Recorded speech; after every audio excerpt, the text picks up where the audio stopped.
Workplace wants to remove bell at my desk that aids my disability. HR contacted. I'm a night auditor at a hotel. My job is largely sitting in the back and watching the cameras, printing out papers to store for accounting purposes, and helping guests that arrive in the absolute dead of night. I work from 11 p.m. to 7 a.m. and generally am completely alone in the building except for security, who is one guy that only mostly shows up for his scheduled shifts. This job has been an absolute slam dunk for me. I struggle in most workplaces due to my blend of disabilities that make waking up on time extremely difficult. Showing up to work at all can be a challenge at times, and even when I'm in the workplace, I often struggle to keep up with workloads. Because I'm coming in the dead of night, I don't have to worry about oversleeping. And since my job is just printing some papers and general customer service, I don't have to worry about not being able to handle it. My previous manager encouraged me to bring my switch into work because it can get extremely boring, and she made it clear that as long as I'm not bothering any guests and am here on time and getting my work done, what I do doesn't really matter. She also mentioned that there's a bell in the dining area that the cooks use, and I can take it to leave up front so guests can easily alert me when they need something and I'm in the back. She left the company about a month ago, and our new front desk manager is an external hire. She sent her first message to the team as a whole about a week ago, and about 70% of the message was her lambasting anyone who uses the bell. She saw my signage that says, "Please ring the bell for service," and wrote that anyone using the bell would be written up for doing so. I have pretty bad ADHD, that being a pretty major part of my typical struggles at work. I'm not always looking at the cameras and can't tell 100% of the time when a guest has arrived at the front desk. While I'd like to get medication to help me treat this, the waiting list is 1.5 years long just for evaluation, and since I only just got approved for company health insurance, it's still a long ways out for me. Maybe it's silly, but that bell is a huge saving grace for my work performance. It's quiet, distinctive, and immediately lets me know I need to get up and help someone. I've not mentioned that it assists me with my disability to my manager, but I wrote telling her that it's useful for me. Additionally, if I don't have a bell out there for people to ring, there's really only 3 ways things will go down when a customer arrives. The customer waits until I check the front desk cameras again, which could be a while because, again, memory issues. The customer walks into an employee-only area to look for me, inevitably scaring the shit out of me and looking extremely unprofessional in the process. The customer yells "hello" to try and get someone's attention. None of those scenarios are necessarily ideal. To me, it seems like a much easier solution to simply give customers a way of politely notifying me that their waiting would be to give them a bell to ring. However, my manager has made it very clear that this simply won't be happening, and I really don't want to get written up. While I could just sit at the front desk, that would make me unable to watch the cameras at all, and additionally, I wouldn't feel safe doing so.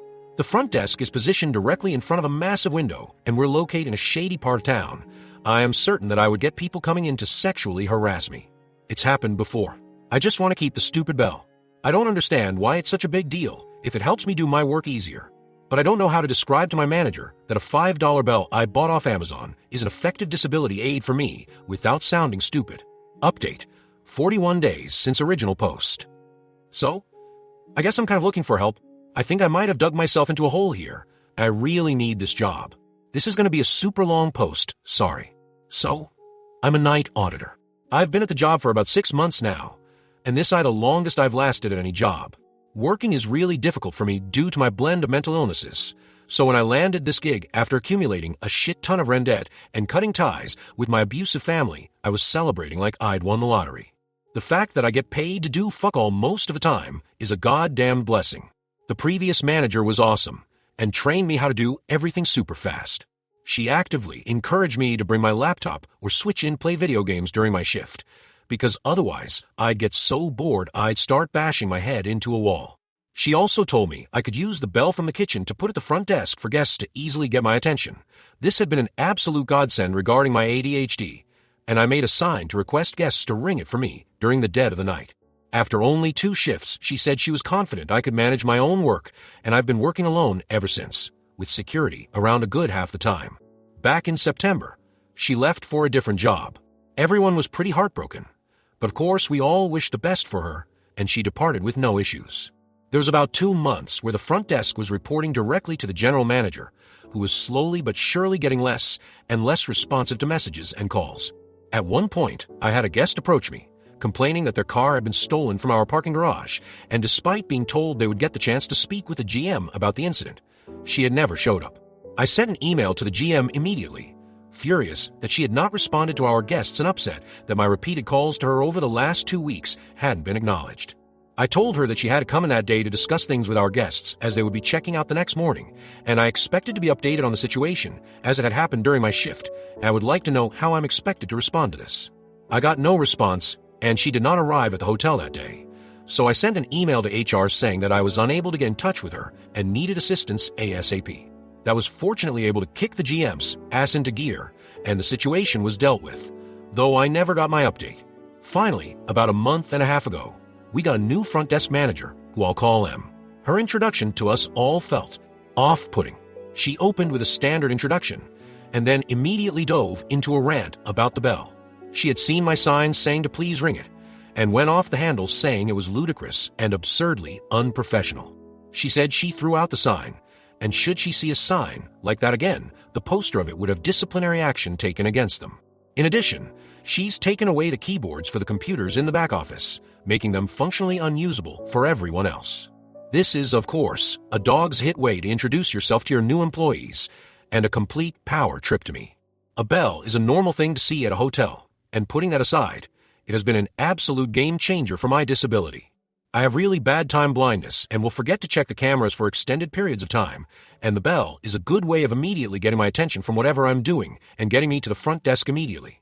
I decide that M will surely understand if I tell her it's a disability aid, so I leave a response to her clarifying as much. I obviously don't tell her the details of my disability, just saying that I could be very forgetful, and the bell makes it easier for guests to get my attention when I'm in the back office. In addition, I would very much like to use the computers in the back office. M says that it doesn't matter, and I'm not allowed to use the bell. I remind her that as a disabled employee, I am entitled to reasonable accommodation, and she's having none of it. She demands I get a doctor's note for the stupid fucking bell, or take it up with GM. She also neatly dodges any of my requests asking where the keyboards are or if we can still use the back office computers. She also says if I'm experiencing trouble focusing, I should remove my distractions. This advice is very upsetting to hear, not only because I do not want unwarranted advice on how to manage my medical condition, but also because I know that is not how my fucking illness works. This is maybe where I should have stepped back. I sent an email to GM explaining that I like to use the bell and it's a preferable alternative to guests entering employee-only areas to get my attention, and I would like to have it cleared as a disability aid. I also mentioned that I do not want to hear M commenting on how I should treat my disability, as she is not qualified to do so. GM seemed to take a very stern tone with her response, demanding to know why I wasn't at the front desk, why I wasn't checking the cameras. The bell has never been allowed, and I'm breaking the rules by using it. Worst of all, she demands to know why I did not mention my disability in the course of my interview. This question is fucking shocking. No employee is ever required to disclose their disability to an employer before the job has been offered unless it makes them unable to perform the job duties, and as the manager, she should know this. I repeat that I am not required to disclose at any time until I make a request for accommodation, and that my disability means that I sometimes forget to check the cameras, and this is not something I am in control of. Additionally, I stress that I have never been told I am required to remain at the front desk for the entirety of my shift. This has never been the case for me nor anyone else I have worked night audit with. I also CC HR to make sure they're hearing all of this as well. HR responds saying if I want accommodations, I'll need a doctor's note, though they do not mention GM's out-of-pocket demands to know why I hadn't disclosed my disability. GM denies that she ever requested I disclose my disability, despite the fact that I have the fucking email sitting in our reply chain just a few days prior. She says that I'm to respect M's authority as she has many years of experience in the industry. This is not something I have ever denied, and that I'm to remain at the front desk for the entirety of my shift. Additionally, she says that M has claimed I've been hooking my laptop up to the work monitors to play video games. This accusation has come out of nowhere. While I have brought my laptop to work to play games, this is something I was extremely explicitly told was allowed by the previous management, and I've never connected my personal laptop to the work computers. I tell her as much, and make sure to stress that I am upset with M because she gave me unsolicited advice on how to manage a medical condition she is not qualified to comment on. Her experience as a hotel manager is irrelevant in that specific matter. I also make sure to stress that it is incredibly fucking weird, considering how bad M has stressed that she's the manager, that she never approached me about this supposed workplace habit. I would expect her to discuss any issues with my performance with me directly, as that would be the normal thing to do. I've not gotten a response to this email, and it's been 3 weeks since I sent it. I'm honestly not sure what to do now. Did I just completely let my anger about this whole situation fuck me over? Do I get papers from my doctor saying that I'm disabled? If I do that, should I bother with the stupid bell that caused all this bullshit? I still want my fucking bell back, but it's not worth losing my job. Update: 75 days since original post. I made a post here a while back about my manager taking away the bell I use at the front desk. Long story short, I like using the bell as it's an effective disability aid, and I was originally encouraged to use it. New management came in and said if I was caught using again, disciplinary action would be taken. Told her it was a disability aid. She didn't care. Took the issue to my GM, who began to grill me on why I hadn't disclosed my disability during my interview.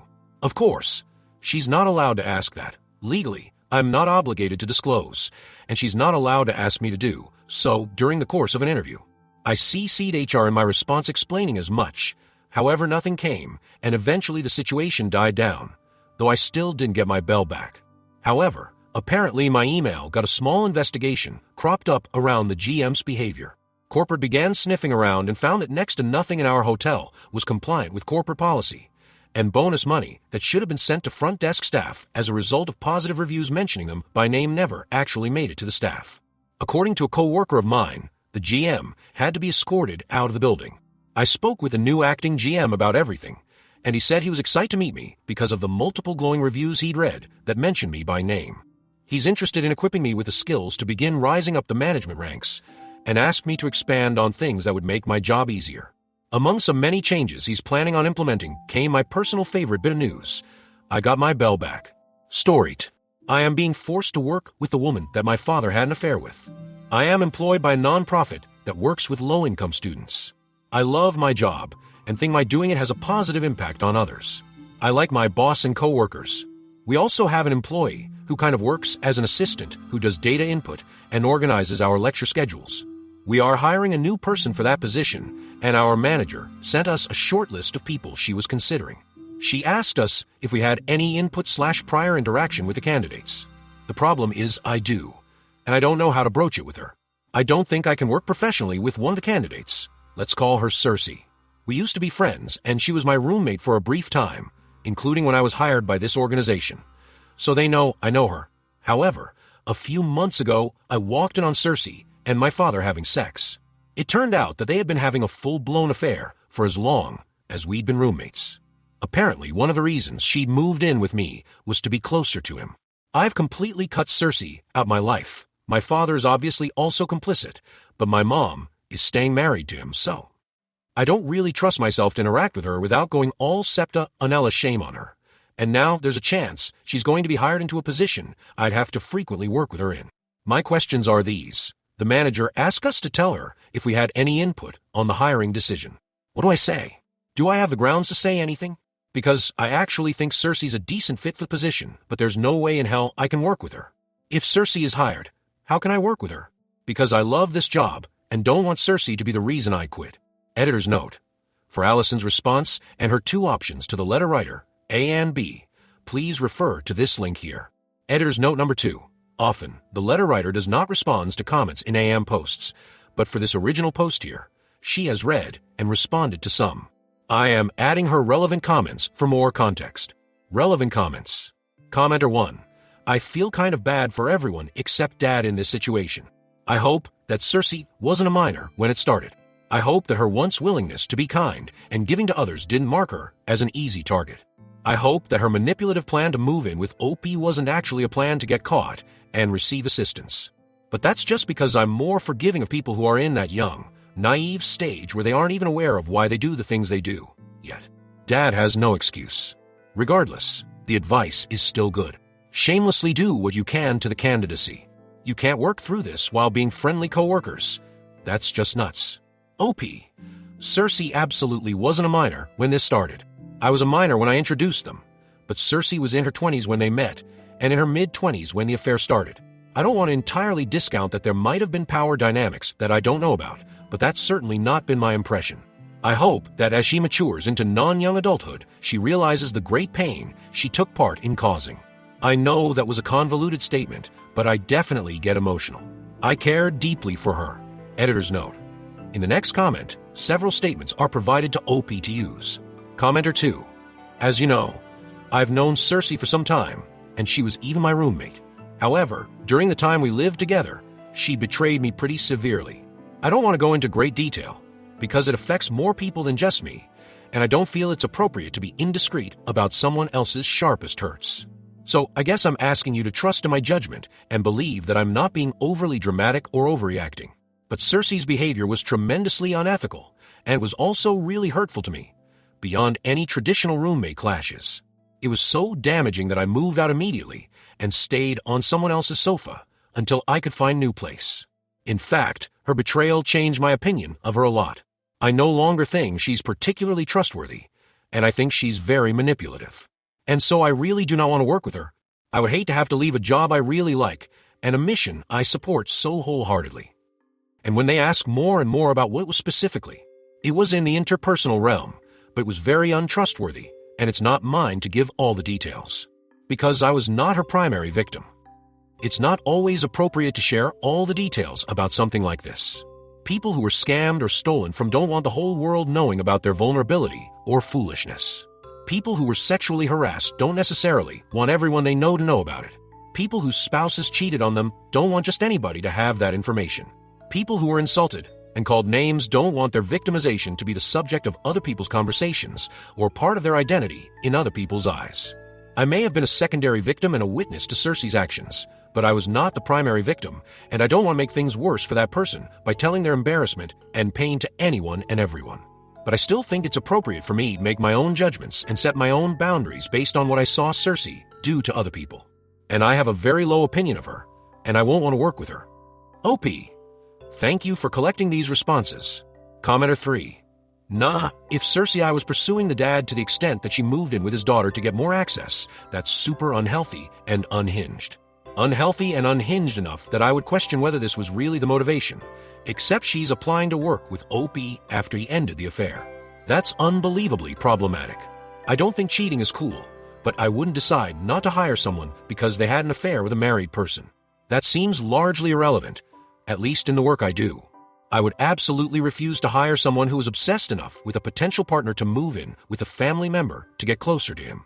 A person like that is not going to show good judgment in her work relationships.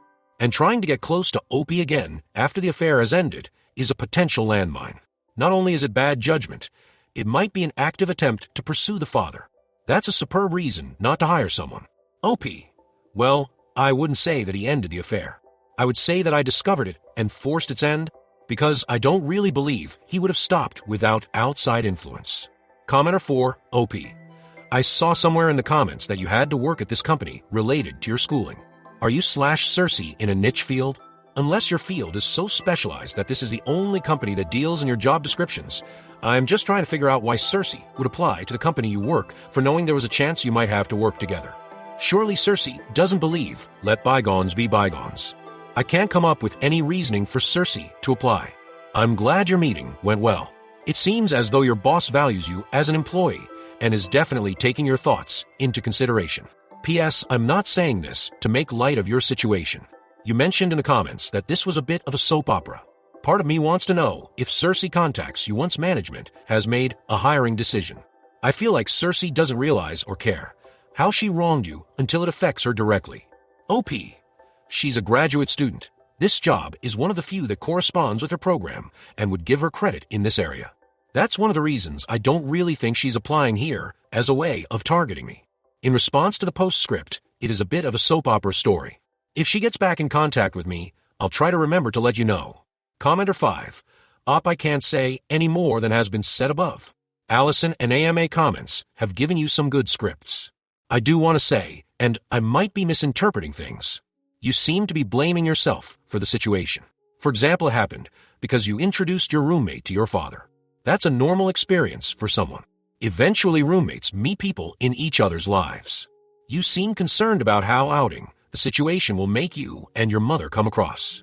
While I suggest to navigate the situation professionally career-wise, this wasn't a situation caused by you. I just want to say you did nothing wrong. I'd go for option 2, saying Cersei harmed you and family members. If you are close to your boss, go into detail, if necessary. While one should have a personal life outside of their professional life, sometimes lines get blurred. It seems like Cersei made some bad decisions and is expecting you to just forgive and forget. Based on the comments and speculation, it would almost seem like Cersei conveniently forgot about the affair and is now trying to use you as a networking contact. Not as a threat, but I would definitely mention to your boss that you would be uncomfortable with Cersei as a coworker and will be starting your own job search if she is hired. Can you use boss as a reference?